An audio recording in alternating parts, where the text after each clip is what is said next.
Qizim, qoshing bilan ko'zing meniki.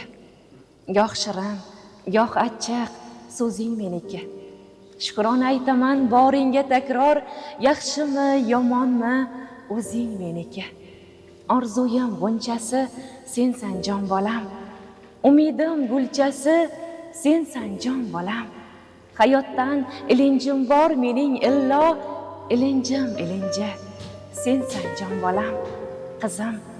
Qizim suyanganda tog'im bo'lsang bas. Ishonganim mening bog'im bo'lsang bas. Umrim omonatdir.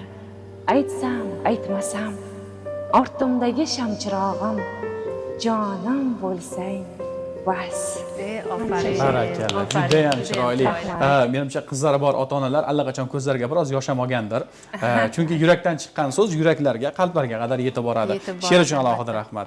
Albatta, to'g'ri aytasiz. Keling endi ana shu bugungi kunda blogerlik sohasiga qiziqadigan yoshlar soni ortib boryapti-da. Siz o'zingiz ham bugungi kunda ana shu mashhur blogerlardan birlari desak to'g'ri bo'ladi. Juda ham ko'p kuzatuvchilarga egalar.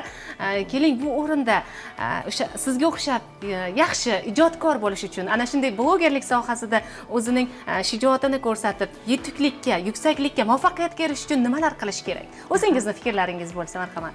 Avvalo inson bu dunyoga nima uchun kelganini bilish kerak deb o'ylayman. Yaratgan egam har bir insonni qaysidir vazifa bilan bu dunyoga keltiradi. Albatta. Mana shuni bilgandan keyin o'ziga energiya, ishtiyoq, shijoat paydo bo'ladi. Shu kun kimnidir xursand qila olsang, demak kuning bekorga o'tmabdi. Mani shiorim. Men o'ylaymanki, bu hayotda hammamiz o'tamiz. Bugun kimdir erta mana shunaqa. Lekin qabr toshidagi yillar insonni umrini belgilaydi emas. Insonni qaysidir qalblarga yashab qolishingiz sizni hayotingizni belgilaydi. Men yoshlarga aytar edimki, mana shuni bilsak, nima uchun biz kelganmiz, shu vazifani bajarsak, hammasi zo'r bo'ladi, a'lo bo'ladi.